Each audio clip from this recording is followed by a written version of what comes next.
Sir మీరు అనేక చూసుంటారు. నేను నా మనవళ్ళలో లేకపోతే ఏదన్నా పోయినప్పుడు పిల్లలు చూస్తున్నాను. తెలుగు మీడియంలో చదివినటువంటి పిల్లగాడు తెలుగు చదువుతాడు, తెలుగు రాయరాట్లేదు, చదవరాట్లేదు. ఆయన తెలుగు మీడియం పోనీ ఒక్కరినో చక్కగానో రాయొస్తే పలానా దాన్ని ఏమంటారు అంటే ముక్కునే ముక్కే అంటాం, ఇంకా ముక్కునేమంటారు అంటాడు. మాకు బల్లె లేదు అది అంటాడు, మా పాటలల్లో ఇది లేదు అంటారు. పోనీ ఒకటి రెండు వచ్చా రావు. ఇంగ్లీష్ మీడియంలో చదివిన పిల్లగాన్ని బి ఫర్ వాట్ అంటే బి ఫర్ బాల్ అంటున్నాడు.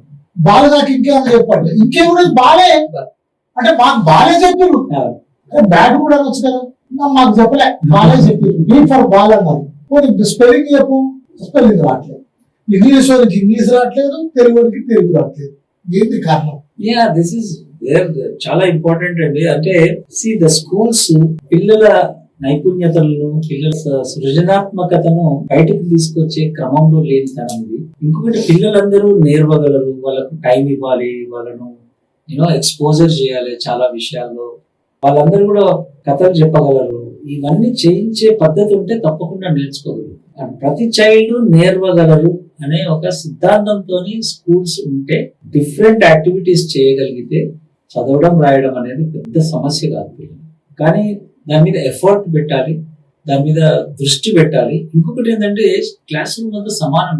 అసమానత సమాజంలో ప్రతి క్లాస్ రూమ్ అసమానం. నేను ఇంతకుముందు చెప్పినట్టుగా ఇప్పుడు హంగ్రీతో వస్తుంది, ఆకలితో కూర్చుంటాడు. రాత్రి ఎప్పుడు 7ంటికి dinner.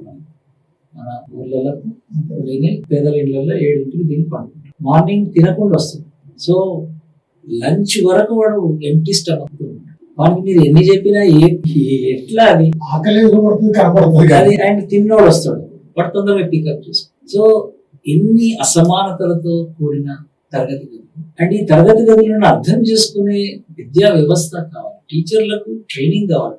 Single parent child, mother single ఉంటుంది చైల్డ్, ఫాదర్ సింగిల్ ఉంటే చైల్డ్, వాళ్ళ సమస్య ఇది.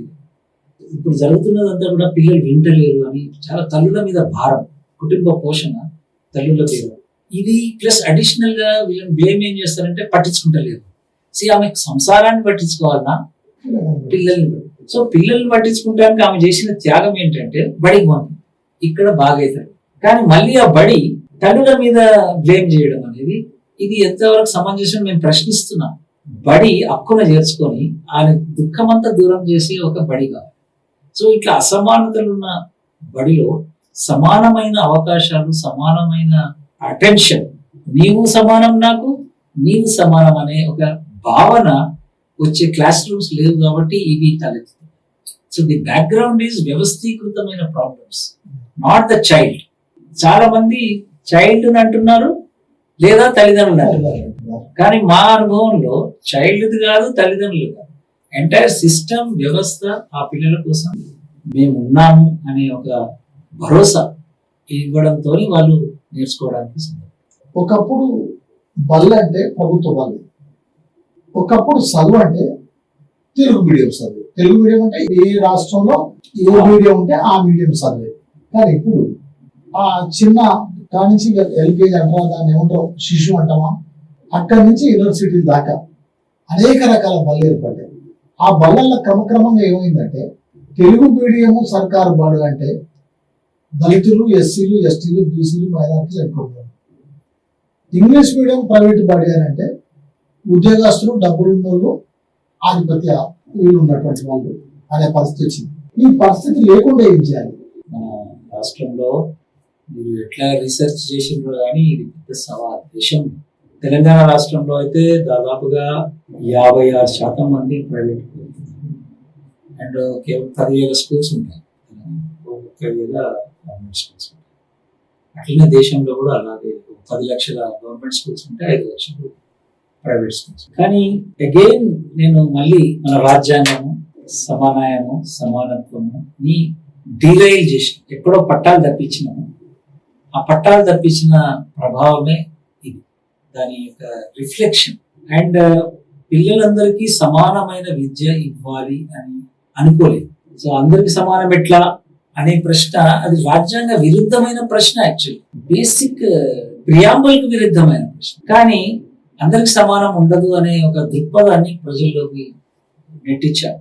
నెట్టించి స్కూల్స్ ప్రైవేట్ వాళ్ళకు ఇచ్చాం. అండ్ ప్రైవేట్ లో రెగ్యులేషన్ లేకుండా చేశాం. డబ్బులు ఉన్నాడు పెట్టుకుంటున్నాడు, 1,00,000 కూడా ఉందట, 5 లక్షలు 10 లక్షలు అంటున్నారు ఇప్పుడు ఫీజులు. అండ్ ప్రభుత్వ బడులు ఎవరైతే సమన్యాయం చేయాలనో ఆ స్కూల్స్ అవి డిలేలు అయిపోయి మీరు అంటున్న వర్గాలకి పరిమితం. ఎక్కడో ఈ ప్రభుత్వ బడుల మీద విద్య మీద బడ్జెట్లు కేటాయించకపోవడం కూడా ఒక టాయిలెట్స్ లేవు, బిల్డింగ్ లేవు, టీచర్లు లేవు. సో అంటే మీరు చదువుకున్నా పర్వాలేదు లే అని మెసేజ్. మీ పిల్లలు మా బడికి రాకున్నా పర్వాలేదు లే, టీచర్ లేడు అంటే అర్థం అదే కదా. ఒక పెద్ద మనిషి గ్రామంలో అడిగింది, ఏం సార్ మీరు బడికి రమ్మంటారు, దావత్కి పిలిచి ఇస్తారు గుంజినట్టుంది మీ పని. అరే ఇది నాకు కట్టనే లేదా, నువ్వు ఎంత మంచి ఒక్క మాటలో చెప్పినావు, ఏం బాగాలేదు సార్ మీ పని. దట్ ఈస్ అంటే పిలుస్తాము, బడికి రమ్మంటాము, అక్కడ స్కూల్ టీచర్స్ సరిగా ఉండరు, కావలసినంత మంది. అంటే ఇన్వెస్ట్మెంట్ చేయాలి. ప్రభుత్వము ఇన్వెస్ట్మెంట్ చేయలేదు. ఇది ఎప్పుడు కూడా ఎంకరేజ్ చేస్తుంది ఇన్వెస్ట్మెంట్. కొంచెం ధారాళంగా ఇన్వెస్ట్ చేసి మా పిల్లల కోసం ఈ బడి అని చెప్తే ఎవరు కూడా ప్రైవేట్కి ఎవరు డబ్బులు ఉన్నాయి పోలేదు. చాలా మంది పేద వర్గాలు కూడా ప్రైవేట్ స్కూళ్ళకు పోతారు. ఇప్పుడు హైదరాబాద్ లో సార్ 85% ప్రైవేట్ లో. అందరూ ధనవంతులు కాదు వాళ్ళు, చాలా ఇళ్లలో పనిచేసి. ఒక ఆమె ఎప్పుడు చెప్తున్నా వాసనలు తోముతుంది, రోజు 5 ఇళ్లలో పనిచేస్తుంది, ఫీజులు కడుతుంది. నాకు చెప్పి ఇట్లా చేయి పట్టుకోసారి, చేయి పట్టుకుంటే బరుసు అంటే నమ్మలేదని నేను 5 ఇళ్లలో పనిచేస్తున్నాను.